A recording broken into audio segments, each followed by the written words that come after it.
Hi guys, कैसे हो आप?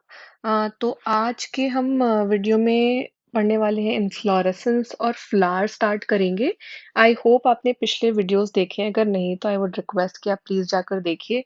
सो बेसिकली हम एनसीईआरटी क्लास 11th के चैप्टर 5th पे हैं और हमने ऑलरेडी रूट, स्टेम और लीव्स कवर कर लिया है। ठीक है, तो अभी हम फ्लावर्स और उसके पार्ट्स कवर करेंगे आगे के वीडियोस में। सो बेसिकली इन्फ्लोरेसेंस क्या होता है वो देखते हैं। ठीक है, तो इन्फ्लोरेसेंस बेसिकली होता है अरेंजमेंट किसका, फ्लावर्स का फ्लोरल एक्सिस के ऊपर। ठीक है, so basically arrangement of flowers on the floral axis is nothing but inflorescence. अब फ्लावर बेसिकली होता क्या है? फ्लावर होता है एक मॉडिफाइड शूट। क्या होता है? एक मॉडिफाइड शूट। और होता क्या है कि जो शूट एपिकल मेरिस्टेम होता है वो चेंज हो जाता है फ्लोरल मेरिस्टेम में, है ना? तो जो इंटरनोड्स यूजुअली ग्रो करते हैं वो इंटरनोड्स बेसिकली इलोंगेट ना करके और कंडेंस कर जाते हैं। ठीक है, और जो एपेक्स होता है वो ही प्रोड्यूस कर देता है different types of floral appendages. और वो भी कैसे प्रोड्यूस करता है? लेटरली, है ना? तो जो बेसिकली एपेक्स है वहां पर ऐसे फ्लोरल अपेंडेजेस आ जाते हैं। और यहाँ पर नॉर्मली अगर क्या होता है, अगर नहीं शूट एपिकल है तो ये ग्रो करता है और लीव्स हो जाती हैं, है ना? तो जब एक शूट टिप ट्रांसफॉर्म होता है फ्लावर में, आप ये याद रखिए कि वो हमेशा सॉलिटरी होता है, अकेला होता है। ठीक है, तो ऐसे ही फ्लावर्स ग्रो करते हैं और इन्हीं फ्लावर्स का जो अरेंजमेंट होता है एक्सिस के ऊपर उसको हम बोलते हैं इन्फ्लोरेसेंस। ठीक है, तो अब डिपेंड इस पे डिपेंड करता है कि किस तरीके से एपेक्स कन्वर्ट हो रहा है फ्लावर में। तो क्या एपेक्स जो है कन्वर्ट हो जा रहा है फ्लावर में, या वो ग्रो करता रहता है और साइड साइड में फ्लावर्स होते रहते हैं? इस पे डिपेंडेंट है types of inflorescence. So basically दो तरीके के इन्फ्लोरेसेंस होते हैं। पहला होता है रेसमोस और दूसरा होता है साइमोस। रेसमोस इन्फ्लोरेसेंस में क्या होता है? रेसमोस इन्फ्लोरेसेंस में ये होता है कि जो मेन एक्सिस है ना, जो मेन एक्सिस है आपकी वो तो ग्रो करती रहती है। ठीक है, और जो फ्लावर्स हैं वो साइड में लेटरली बनते रहते हैं। ठीक है, लेकिन जो मेन एक्सिस है वो ग्रो करती रहती है ना? ठीक है, तो इसको बोलते हैं एक्रोपीटल सक्सेशन फ्लावर्स का। अब दूसरे में क्या होता है, मतलब जो साइमोस है उसमें क्या होता है कि जो मेन एक्सिस है वो टर्मिनेट हो जाती है और वहां पर फ्लावर्स आ जाते हैं, मेन एक्सिस पे फ्लावर आ जाते हैं।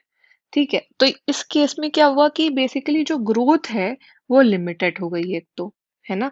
और दूसरी चीज इसमें क्या होता है कि जो सक्सेशन होता है, जैसे वहां पर एक्रोपीटल सक्सेशन होता है वैसे ही यहाँ पर होता है बेसीपीटल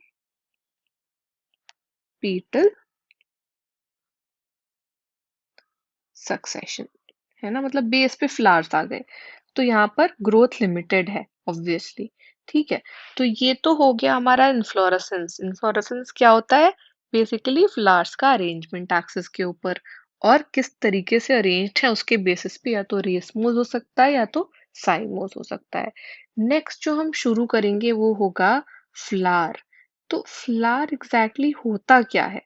फ्लावर होता है रिप्रोडक्टिव यूनिट किसी भी एंजियोस्पर्म का, किसी भी फ्लावरिंग प्लांट का जो रिप्रोडक्टिव यूनिट है वो होता है फ्लावर।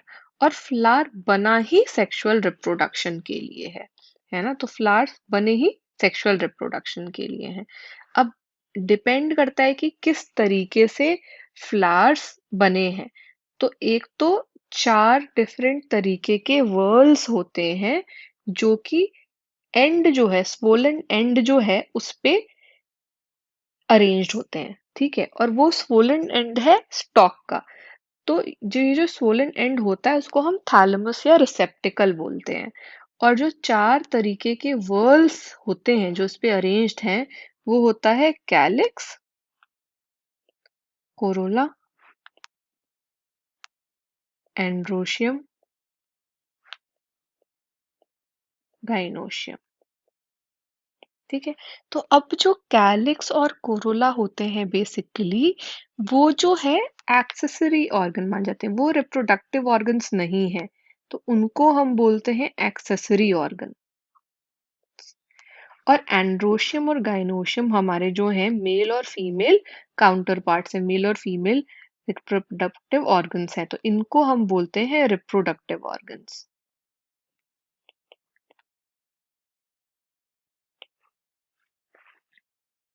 ठीक है। अब कुछ ऐसे फ्लावर्स होते हैं जैसे कि लिली, उसमें क्या होता है कि ये जो कैलिक्स और कोरोला है, ये अलग नहीं होते हैं, अलग-अलग नहीं होते हैं। ऐसे फ्लावर्स को हम बोलते हैं पीरियांथ। ठीक है। अब वैसे ही अगर एंड्रोशियम गाइनोशियम की बात करें, तो कुछ फ्लावर्स ऐसे होते हैं जिनमें दोनों रिप्रोडक्टिव ऑर्गन्स मेल और फीमेल मतलब एंड्रोशियम और गाइनोशियम प्रेजेंट होते हैं, तो ऐसे फ्लावर्स को हम बोलते हैं बाइसेक्सुअल। और कुछ फ्लावर्स ऐसे होते हैं जिसमें या तो या तो एंड्रोशियम है और या तो गाइनोशियम है, या तो स्टेमन है या तो कार्पेल और पिस्टल है। उन फ्लावर्स को हम बोलते हैं यूनिसेक्सुअल फ्लावर्स। ठीक है। अब नेक्स्ट क्या देखते हैं, सिमिट्री कैसी होती है फ्लावर्स की। तो जैसे हमने आपको अगर पहले का याद होगा, पिछले वीडियोस में हमने एनिमल्स की सिमिट्री पढ़ी थी, राइट, कि वो सिमिट्रिकल भी हो सकते हैं और एसिमेट्रिकल भी हो सकते हैं। और फिर सिमिट्री भी रेडियल हो सकती है और बाइलेटरल हो सकती है। तो वैसे ही फ्लावर्स भी सिमिट्रिकल भी हो सकते हैं और एसिमेट्रिकल भी हो सकते हैं। और इनमें भी सिमिट्री रेडियल और बाइलेटरल दोनों तरीके की होती है। तो एग्जैक्टली बोलते क्या है इसको, अगर फ्लावर रेडियल सिमिट्री है तो बोलते हैं एक्टिनोमॉर्फिक फ्लावर है, और अगर बाइलेटरल सिमिट्री है तो बोलते हैं जाइगोमॉर्फिक फ्लावर है। और अगर इर्रेगुलर है, एसिमेट्रिकल है, तब तो एसिमेट्रिक फ्लावर ही है वो। तो रेडियल सिमेट्री एग्जैक्टली होती क्या है, रेडियल सिमेट्री इसको बोलते हैं कि अगर हम फ्लावर को दो इक्वल हाफ्स में डिवाइड करें, है ना, किसी भी प्लेन से, through any plane passing through the centre, तो किसी भी प्लेन से जो सेंटर से पास कर रही है, अगर हम उसमें डिवाइड करें और फ्लावर दो इक्वल हाफ में डिवाइड हो जाए, तो होती है रेडियल सिमेट्री।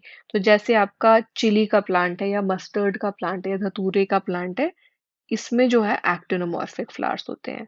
अब बाइलेटरल सिमेट्री या जाइगोमॉर्फिक फ्लावर्स क्या है, तो इनमें भी दो सिमिलर हाफ में डिवाइड तो होता है फ्लावर, लेकिन सिर्फ और सिर्फ किसी एक पर्टिकुलर वर्टिकल प्लेन से।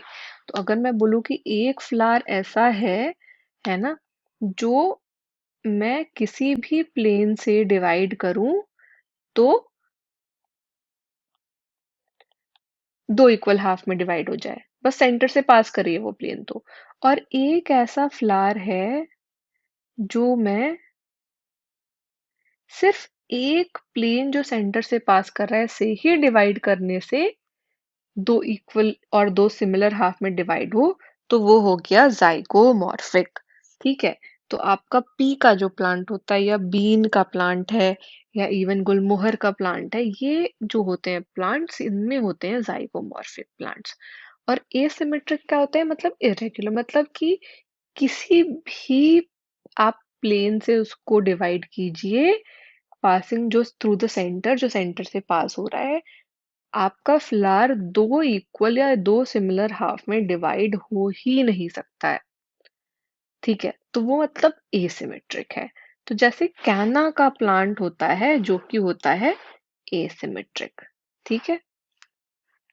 अब नेक्स्ट हम क्या एक चीज और देखेंगे कि फ्लावर में जो आपके वर्ल्स होते हैं, जो फ्लोरल अपेंडेजेस होते हैं, वो कितने होते हैं, उसके बेसिस पे भी फ्लावर्स अलग अलग नाम से जाने जाते हैं। तो फ्लावर्स या तो ट्राइमेरस हो सकते हैं, टेट्रामेरस हो सकते हैं, या पेंटामेरस हो सकते हैं।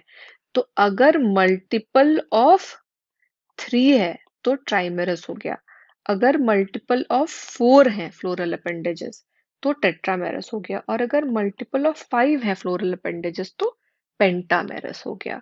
ठीक है। तो ये हो गया डिपेंडिंग अपॉन कितने फ्लोरल अपेंडेजेस हैं, अलग अलग तरीके के फ्लावर्स होते हैं। अब वैसे ही फ्लावर्स ब्रैक्टिएट और ई ब्रैक्टिएट भी होते हैं। तो जो आपका ब्रैक्ट है नीचे, वो अगर रिड्यूस्ड लीफ बेसिकली जैसा कुछ दिखता है, तो अगर फ्लावर्स में ब्रैक्ट्स हैं, मतलब रिड्यूस्ड लीफ जैसा कुछ है बेस पे, तो होता है ब्रैक्टिएट। और अगर वो नहीं है, अगर ब्रैक्ट्स नहीं है, तो होता है ई ब्रैक्टिएट। ठीक है।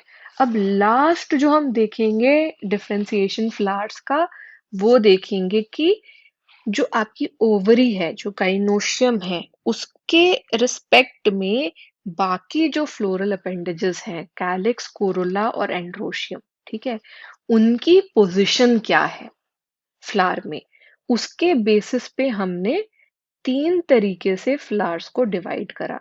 हाइपोगाइनस, तो फर्स्ट है हाइपोगाइनस, सेकंड है एपिगाइनस,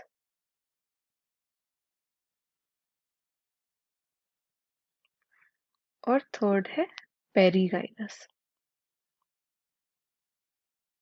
ठीक है। तो बेसिकली किसी के केस में ओवरी जो होती है वो सुपीरियर होती है, किसी के केस में इंफीरियर होती है, और किसी के केस में कुछ बीच में होती है, तो हाफ इंफीरियर होती है। ठीक है। तो ये देखते हैं कि एग्जैक्टली ये है क्या। तो हाइपोगाइनस फ्लावर जो होता है, उसमें क्या होता है कि जो ओवरी है, जो गाइनोशियम है, वो ऑक्यूपाई करता है हाईएस्ट पोजीशन, सबसे ऊंची पोजीशन, और बाकी जो पार्ट्स होते हैं फ्लावर के, वो उसके नीचे होते हैं। ठीक है। तो इन केसेस में हम बोलते हैं कि जो ओवरी है वो सुपीरियर है। ठीक है। तो जैसे यहाँ पर अगर आप देख रहे हैं इस स्ट्रक्चर में, तो ये है गाइनोशियम, राइट। ये जो है एकदम टॉप पे सिचुएटेड है, और बाकी जो आप देख रहे हैं कि फ्लोरल वर्ल्स होते हैं, वो उसके नीचे से शुरू हो रहे हैं, है ना। तो सुपीरियर ओवरी है ये। ठीक है। अब ऐसा होता है मस्टर्ड, चाइना रोज, ब्रिंजल, ऐसे बहुत सारे फ्लावर्स में। ठीक है। नेक्स्ट है पेरीगाइनस। तो पेरीगाइनस में क्या होता है कि जो गाइनोशियम होता है वो सेंटर में होता है। ठीक है। और बाकी जो पार्ट्स हैं वो थैलेमस के रिम पे होते हैं, और वो सारे पार्ट्स ऑलमोस्ट सेम लेवल पे होते हैं। तो ये अगर आप स्ट्रक्चर देखेंगे कुछ ऐसा होता है। तो ये देख रहे हैं आप यहाँ पर, ओवरी जो है सेंटर में है, गाइनोशियम जो है वो बिल्कुल सेंटर में है ना। और बाकी पार्ट्स रिम पे हैं, एकदम टॉप पे हैं या थैलेमस, और सारे एक ही लेवल पे हैं। इस केस में भी, इस केस में भी आपको वैसा ही दिख रहा है। अब यहाँ पर क्योंकि ओवरी थोड़ी अंदर चली गई है ना, तो यहाँ पर ओवरी को हम बोलते हैं हाफ इंफीरियर है, मतलब पूरी तरीके से भी अंदर नहीं है, ठीक है, बट सेंटर में है, तो हाफ इंफीरियर है। अब प्लम, रोज और पीच जैसे प्लांट्स होते हैं, उनमें हम बोलते हैं कि ओवरी हाफ इंफीरियर होती है, उनमें जो फ्लावर होते हैं वो पेरिकाइनस होते हैं। जो लास्ट है वो है एपिगाइनस। अब एपिगाइनस में क्या होता है कि जो थैलेमस होता है ना, जो मार्जिन होता है थैलेमस का, वो क्या होता है ऊपर की तरफ ग्रो करके ओवरी को पूरी तरीके से इनक्लोज कर लेता है ना। और ओवरी फ्यूज कर जाती है उससे, और बाकी जो पार्ट्स हैं वो ओवरी के ऊपर आते हैं, है ना। तो यहाँ देखिए आप, ओवरी ये है, ओवरी जो है पूरी तरीके से फ्यूज हो गई है थैलेमस से, थैलेमस ने पूरे चारों तरफ से कवर कर लिया है उसको। अब इस केस में क्योंकि ओवरी बिल्कुल ही अंदर है, तो हम बोलते हैं कि वो इंफीरियर हो गई। ठीक है। अब ऐसा होता है गुआवा और कुकुम्बर जैसे प्लांट्स में, इवन सनफ्लावर में भी होता है ये। ठीक है। तो ये हो गया एपिगाइनस। सो बेसिकली हमने डिफरेंट डिफरेंट कैरेक्टरिस्टिक फीचर के बेसिस पे प्लांट्स कैसे डिफरेंट टाइप्स में डिवाइड हो सकते हैं वो देख लिया। तो नेक्स्ट जो हम वीडियो करेंगे उसमें हम जो पार्ट्स हम नाम ले रहे हैं, कैलिक्स, कोरोला, एंड्रोशियम और गाइनोशियम, वो डिटेल में डिस्कस करेंगे। ठीक है। आई होप आपको अभी तक के सारे वीडियो समझ में आए होंगे। आई होप आपको ये वीडियो अच्छे से समझ में आया होगा कि इन्फ्लोरेसेंस क्या होता है, फ्लावर एग्जैक्टली क्या होता है। ठीक है। अगर आपको बहुत अच्छे से समझ में आए तो प्लीज उसको लाइक जरूर कीजिए, और अपने फ्रेंड से आप शेयर कीजिए, सो दैट उनको भी हेल्प मिल सके। इनकेस आपको कुछ नहीं समझ में आया है तो आप हेजिटेट नहीं कीजिए, और कमेंट सेक्शन में जरूर से मैसेज कर दीजिए। अगर वो भी नहीं कर सकते आप तो मुझे आप व्हाट्सएप नंबर मैंने डिस्क्रिप्शन में दिया है इस वीडियो के, उस पे व्हाट्सएप पे भी मैसेज करके डाउट पूछ सकते हैं। ठीक है? और गाइज़ आई होप आपकी प्रिपरेशन बोर्ड्स की और नीट की अच्छी चल रही होगी। आपने शुरू कर दिया है प्रिपरेशन, अगर नहीं की है तो जल्दी से जल्दी शुरू कर दीजिए। टाइम नहीं बचा है अब हमारे पास, है ना? So happy preparation guys, bye bye.